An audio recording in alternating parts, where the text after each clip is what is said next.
സാധിക ഇതിനു മുൻപ് നമ്മൾ ഈ നിലയിൽ ഗൗരവത്തോടു കൂടി ഈ വിഷയം ചർച്ച ചെയ്തിട്ടുണ്ട്. അത് പ്രത്യേകിച്ചും രോഹിത് വെമുലയുടെ മരണവുമൊക്കെ ബന്ധപ്പെട്ട് രാജ്യത്തുടനീളം വലിയ മൂവ്മെന്റ്സ് ഉണ്ടാവുകയും പ്രതിഷേധങ്ങൾ ഉയരുകയൊക്കെ ചെയ്തിരുന്നു. അപ്പോൾ അതിന് പിന്നാലെ നീണ്ടുനിന്ന ചില വ്യവഹാരങ്ങളിലൂടെ രോഹിത് വെമുല ആക്ടുമായി ബന്ധപ്പെട്ട ഒരു അനുകൂലമായ സാഹചര്യം രാജ്യത്ത് ഉരുത്തിരിഞ്ഞു വന്നത് നമ്മൾ കണ്ടതാണ്. പക്ഷേ കേരളത്തിൽ ഉൾപ്പെടെ നടപ്പിലാക്കാൻ സാധിക്കാത്ത സാഹചര്യം ഉണ്ടാകാതെ പോയി. അതിന് സംഘപരിവാറിന്റെ കേന്ദ്രങ്ങളിൽ ഉൾപ്പെടെ വലിയ നിലയിൽ ഇടപെടൽ നടത്തിയത് നമ്മൾ കണ്ടതാണ് സാധിക. അപ്പോൾ ഒരുപക്ഷെ അതൊക്കെ പ്രായോഗികമായി അന്ന് നടപ്പിലായിരുന്നെങ്കിൽ ഒരു പരിധിവരെ ഇതിനെയൊക്കെ തടയിടാനാകുമായിരുന്നു എന്നൊരു പ്രതീക്ഷ കൂടി ഉണ്ടാകുന്നില്ലേ ഈ ഘട്ടത്തിൽ?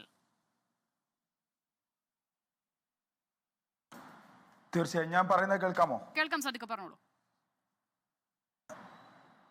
നേരത്തെ ഒരു സാങ്കേതിക പ്രശ്നം വന്ന് സംസാരം ഇടക്ക് മുറിഞ്ഞു പോവുകയായിരുന്നു. ശരി, ഓക്കെ. ഞാൻ ഒരു ചോദ്യം ചോദിക്കാൻ ശ്രമിച്ചിരുന്നു, സാധിക അത് കേട്ടില്ല. പ്രശ്നമില്ല, ഇത് പറഞ്ഞോളൂ സാധിക. അത് പക്ഷേ അതുകൂടി ചേർത്താണ് ഉത്തരം പറഞ്ഞത്.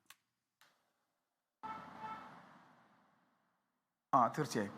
അപ്പം രോഹിത് വെമുലയുടെ സംഭവം ഇന്ത്യ രാജ്യം ഒട്ടാകെ ചർച്ച ചെയ്തൊരു വലിയ രാഷ്ട്രീയ പ്രശ്നമായിരുന്നു. കാൾ സാഗനെ പോലെ ലോക പ്രശസ്തനായ ഒരു ശാസ്ത്ര ലേഖകനാകണമെന്ന് ആഗ്രഹിച്ച ഹൈദരാബാദ് സെൻട്രൽ യൂണിവേഴ്സിറ്റിയിലെ രോഹിത് വെമുല നിഴലുകളിൽ നിന്ന് നക്ഷത്രങ്ങളിലേക്ക് മറഞ്ഞു പോവുകയാണെന്ന് എഴുതി വെച്ചാണ് നമുക്ക് മുന്നിൽ വിട പറഞ്ഞു പോയത്.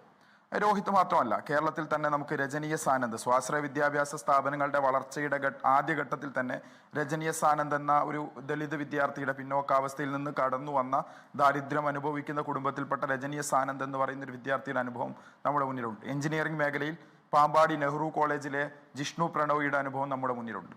ഈ സ്വാശ്രയ വിദ്യാഭ്യാസ മേഖലയുടെ വളർച്ചയ്ക്കനുസരിച്ച് ഓരോ ക്യാമ്പസുകളിൽ നിന്നും ഇത്തരം വിദ്യാർത്ഥികളുടെ ജീവൻ നമുക്ക് പല കാലങ്ങളിലായി നഷ്ടപ്പെടുകയാണ്. അപ്പോഴും നമ്മൾ ആവർത്തിച്ച് പറയുന്ന ഒരു പ്രശ്നമുണ്ട്. ഇതിന് പരിഹാരം, നിയമപരമായി ഇതിന് പരിഹാരം ഉണ്ടാവണം. രോഹിത് ആക്ടിന് വേണ്ടിയിട്ട് ഇന്ത്യ രാജ്യത്ത് ഇപ്പോൾ വലിയ സമരം നടക്കുകയാണ്. ആ സമരത്തിന്റെ മുൻപന്തിയിൽ നിൽക്കുന്ന ഒരു സംഘടനയാണ് SFI. JNUവിലെ 4 യൂണിയൻ ഭാരവാഹികൾ, JNU-SUവിന്റെ 4 യൂണിയൻ ഭാരവാഹികൾ, അതിൽ SFIയുടെ പ്രതിനിധിയായ മലയാളി കൂടിയായ ഗോപിക അടക്കം 4 പേര് ഇപ്പോഴും സസ്പെൻഡ് ചെയ്ത് പുറത്താണ് നിൽക്കുന്നത്. രോഹിത് ആക്ട് നടപ്പിലാക്കാൻ കേന്ദ്ര ഗവൺമെന്റ് തയ്യാറാകുന്നില്ല എന്ന് മാത്രമല്ല, ദളിത് പിന്നോക്ക വിഭാഗത്തിൽപ്പെട്ട വിദ്യാർത്ഥികൾക്ക് അവർക്ക് പ്രൊട്ടക്ഷൻ നൽകുന്ന നിയമ ഭേദഗതിയെ പോലും സുപ്രീം കോടതിയിൽ പോയി ചലഞ്ച് ചെയ്യാനുള്ള ശ്രമമാണ് കേന്ദ്ര ഗവൺമെന്റ് നടത്തിയത് എന്ന് നമുക്ക് മനസ്സിലാക്കാൻ വേണ്ടി സാധിക്കും. ഈ പ്രശ്നത്തിനുള്ള പരിഹാരം എന്ന് പറയുന്നത് നമ്മുടെ ഉന്നത വിദ്യാഭ്യാസ മേഖലയിൽ രോഹിത് ആക്ട് പോലെ ഒരു ആക്ട് നടപ്പിലാക്കുകയും സംവരണ തത്വങ്ങൾ കൃത്യമായി പാലിക്കുകയും സംവരണ വിഭാഗത്തിൽപ്പെട്ട വിദ്യാർത്ഥികളെ സാധാരണ നിലയിൽ പരിഗണിക്കാനും അവരെ മാറ്റി നിർത്താതെ മാർജിനലൈസ്ഡ് ആയ പിന്നോക്ക ദളിത് വിഭാഗങ്ങളിൽ നിന്ന് വരുന്ന സംവരണത്തിന്റെ ആനുകൂല്യം മുന്നോട്ട് കൈപ്പറ്റുന്ന വിദ്യാർത്ഥികളെ സാധാരണ വിദ്യാർത്ഥികളായി കൈപ്പറ്റുക. അതൊരു ആനുകൂല്യം എന്നുള്ളതിനപ്പുറത്ത് സംവരണം ഒരു അവകാശമാണ്. സംവരണം ഭരണകൂടത്തിന്റെയോ അല്ലെങ്കിൽ നമ്മൾ ഇങ്ങനെ പറയുമ്പോഴും ഇപ്പോൾ ഇവിടെ ഉണ്ടായത് എന്താണ്? ഇവിടെ സംവരണത്തിനല്ല ആ കുട്ടിക്ക് അവിടെ അഡ്മിഷൻ കിട്ടിയത്, മെറിറ്റിൽ തന്നെ കിട്ടിയ അഡ്മിഷൻ ആണ്. പക്ഷെ അങ്ങനെ ഒരു അഡ്മിഷൻ കിട്ടിയ ഒരു ക്യാമ്പസിലേക്ക് പോകുമ്പോഴും നേരത്തെ സനിയം കബിക്കാട് പറഞ്ഞതുപോലെ മാറ്റി നിർത്തപ്പെടേണ്ടവരാണ് എന്നൊരു ഫീൽ അവിടെ ഉണ്ടാകുകയാണ്. അവർ അത് വളരെ കൃത്യമായി കമ്മ്യൂണിക്കേറ്റ് ചെയ്യുകയാണ്, ആ നിലയിൽ പ്രവർത്തിക്കുകയാണ്. അത് എത്രമാത്രം ഗുരുതരമാണെന്ന് നോക്കൂ സാധിക്കും. അപ്പോൾ നമ്മൾ ഇപ്പോൾ സംസാരിക്കുന്ന വിഷയത്തിനേക്കാളും എത്രയോ മേലെയാണ്, എത്രയോ ഡെപ്ത് ഉണ്ട് അതിനെന്നുള്ളതാണ് വാസ്തവം. അല്ല, ഞാൻ പറഞ്ഞു വന്ന അതാണ്. സംവരണത്തെക്കുറിച്ച് ഞാൻ പറയാൻ കാരണം ഈ ജാതി മനോഭാവത്തിന്റെ ഒരു പ്രധാന പ്രശ്നം സംവരണ വിരുദ്ധതയാണ്. അതേപോലെ തന്നെ മെറിറ്റിൽ വരുന്ന വിദ്യാർത്ഥികളോടും നിറത്തിന്റെയും ജാതിയുടെയും അടിസ്ഥാനത്തിലുള്ള വിവേചനം നിലനിൽക്കുകയാണ്.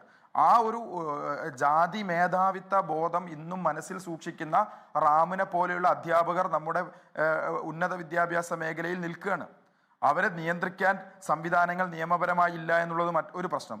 മറ്റൊന്ന്, അതിനെ ചെറുക്കാൻ വിദ്യാർത്ഥികൾ രാഷ്ട്രീയ അവബോധം വളർത്താൻ അരാഷ്ട്രീയമായ ചുറ്റുപാടിൽ നിന്ന് പ്രൊഫഷണൽ മേഖലയിലെ വിദ്യാർത്ഥികളെ ഒരു രാഷ്ട്രീയ കാഴ്ചപ്പാടിലേക്കും സംഘാടനത്തിലേക്കും വളർത്താനുള്ള വിദ്യാർത്ഥി സംഘടനാ പ്രവർത്തനങ്ങൾക്കും നിയമപരമായ സാധുത ഇല്ലാതായി പോകുന്നു. ഈ സന്ദർഭത്തിലാണ് ജാതിയും അതേപോലെ തന്നെ വിദ്യാർത്ഥി വിരുദ്ധതയും എല്ലാം ക്യാമ്പസിലെ വിദ്യാർത്ഥികളുടെ ജീവൻ അപഹരിക്കുന്ന നിലയിലേക്ക് അപകടകരമാം വിധം വളരുന്നത്. ഇതിനെ ചെറുക്കുക എന്നുള്ളത് രാഷ്ട്രീയമായും നിയമപരമായും ഭരണകൂടങ്ങളും പൊതുസമൂഹവും വിദ്യാർത്ഥി സംഘടനകളും എല്ലാം ചേർന്ന് നടത്തേണ്ട വലിയൊരു പ്രതിരോധമാണ് എന്നുള്ളതാണ്. പിന്നെ ഈ പറഞ്ഞ കൂട്ടത്തിൽ എൻ്റെ ഒരു ഒറ്റ വാദം കൂടി എനിക്ക് പറയാനുണ്ട്. അത് നേരത്തെ രാഹുൽ ഈശ്വർ പറഞ്ഞതുമായി ബന്ധപ്പെട്ടാണ്. ജാതി വേറെയാണ്, ജാതീയത വേറെയാണ്, അനിഹിലേഷൻ ഓഫ് കാസ്റ്റ് അല്ല ആവശ്യം എന്നൊക്കെ തരത്തിൽ അദ്ദേഹത്തിൻ്റെ ഒരു സിദ്ധാന്താവതരണം ഇവിടെ നടക്കുകയുണ്ടായി. അത്തരം ഈ ഒരു വിദ്യാർത്ഥിയുടെ മരണത്തിന്റെ മുന്നിൽ നിന്ന് നമ്മൾ ചർച്ച ചെയ്യുന്ന സമയത്ത് ഞാൻ ഗാന്ധിയനാണ് എന്ന് പറഞ്ഞുകൊണ്ട് ഹിന്ദുത്വ ആശയത്തിന്റെ എലമെന്റോട് കൂടിയ സവർക്കറിസം നമ്മുടെ ഇത്തരം ചർച്ചാവേദികളിലേക്ക് എഴുന്നള്ളിക്കാനുള്ള ഒരു മനോഭാവം അത് അത് ഒരല്പം ജാള്യതയോട് കൂടിയാണ് ഞാൻ കാണുന്നത്. അത് ശരിയല്ല. ജാതി എന്ന് പറയുന്നത് ഇന്ത്യൻ സാഹചര്യത്തിൽ നിലനിൽക്കുന്ന ഒരു വസ്തുതയാണ്. ആ ജാതി നിലനിൽക്കുന്നിടത്തോളം കാലം ആ ജാതീയതയും അതിൻ്റെ അനുബന്ധ പ്രശ്നങ്ങളും ഇവിടെ നിലനിൽക്കുന്നുണ്ട്. അപ്പോൾ NSS ഒരു തങ്കപ്പെട്ട സംഘടനയാണെന്നും അതുകൊണ്ട് NSSനെ പോലെയുള്ള സംഘടനകൾ എല്ലാവരെയും ഇൻക്ലൂസീവായിട്ടാണ് സമീപിക്കുന്നതെന്നും എന്നൊക്കെ പറഞ്ഞു വെക്കുന്ന സമയത്ത് സവർണ മേധാവിത്വ മനോഭാവത്തെ തഴുകി പോകുന്ന ഒരു സമീപനം തന്നെയാണ് രാഹുൽ ഈശ്വറൊക്കെ വെച്ച് പുലർത്തുന്നത്. അതുകൊണ്ട് തന്നെ മനുഷ്യനെ എല്ലാ മനുഷ്യരെയും മനുഷ്യനായി പരിഗണിക്കാവുന്ന നിലയിലേക്കുള്ള ജാതിഭേദം മതദ്വേഷം ഏതുമില്ലാതെ സർവരും സോദരത്വേന വാഴുന്ന മാതൃകാ സ്ഥാനമാണിത് എന്നാണല്ലോ ശ്രീനാരായണ ഗുരു സങ്കല്പം. ശ്രീനാരായണീയനാണ് എന്ന് പറയുന്ന അദ്ദേഹം തന്നെ എന്താ പറയുക, ജാതി സംഘടന കെട്ടിപ്പടുത്ത് NSSനെ കുറിച്ച് ഇവിടെ പറയുമ്പോൾ NSSന്റെ മാനേജ്മെന്റിലുള്ള എത്ര സ്ഥാപനങ്ങൾ ഇവിടെ പ്രവർത്തിക്കുന്നുണ്ട്, ആർട്സ് ആൻഡ് സയൻസ് മേഖലയിലും പ്രൊഫഷണൽ മേഖലയിലും എഞ്ചിനീയറിംഗ് മേഖലയിലും. ആ NSSന്റെ സ്ഥാപനങ്ങളിൽ നടക്കുന്ന ജാതി മേധാവിത്വ പ്രവണതകളെ കുറിച്ചൊക്കെ അന്വേഷിച്ചു പോയാൽ നമുക്ക് എത്ര പറയാനുണ്ടാവും. ഞാൻ അതിലേക്ക് പ്രവേശിക്കുകയല്ല. അപ്പോൾ ഇത്തരത്തിൽ സ്വാശ്രയ സ്ഥാപനങ്ങൾ നടത്തുന്ന SNDPയും NSSും അടക്കമുള്ള എല്ലാ മത സാമുദായിക വിഭാഗങ്ങളിലുള്ള മാനേജ്മെന്റുകളിലെ സ്ഥാപനങ്ങളിലും ഇത്തരം പ്രവണതകൾ ഉണ്ട് എന്നുള്ള വസ്തുത മനസ്സിലാക്കി വേണം നമ്മൾ ഈ പ്രശ്നത്തെ അഡ്രസ് ചെയ്യാൻ. അല്ലാതെ ഏതെങ്കിലും ഒരു പ്രത്യേക സാമുദായിക സംഘടനയ്ക്ക് സർട്ടിഫിക്കറ്റ് കൊടുക്കാനുള്ള ഒരു അവസരമായി ഇത് കാണരുത്. ഇതൊരു വിദ്യാർത്ഥിയുടെ ജീവൻ പൊലിഞ്ഞ പ്രശ്നമാണ്. ആ വിദ്യാർത്ഥിയുടെ ചേതനയേറ്റ ശരീരത്തെ കൺമുന്നിൽ വെച്ചുകൊണ്ട് നമ്മൾ ചർച്ച ചെയ്യുന്ന സമയത്ത് വളരെ ഡീപ്പ് റൂട്ടഡായി ജാതിയും വർണ്ണവെറിയും വംശവെറിയും വിദ്യാർത്ഥി വിരുദ്ധതയും എല്ലാം അടക്കമുള്ള പ്രശ്നങ്ങൾക്കുള്ള പരിഹാരത്തിന് വേണ്ടി എങ്ങനെ മുന്നോട്ട് പോകാം എന്നുള്ള വളരെ കൃത്യവും സുചിന്തിതവുമായ ഒരു രാഷ്ട്രീയ കാഴ്ചപ്പാടാണ് ഈ ഘട്ടത്തിൽ മുന്നോട്ട് വെക്കേണ്ടത് എന്നുള്ളതാണ്.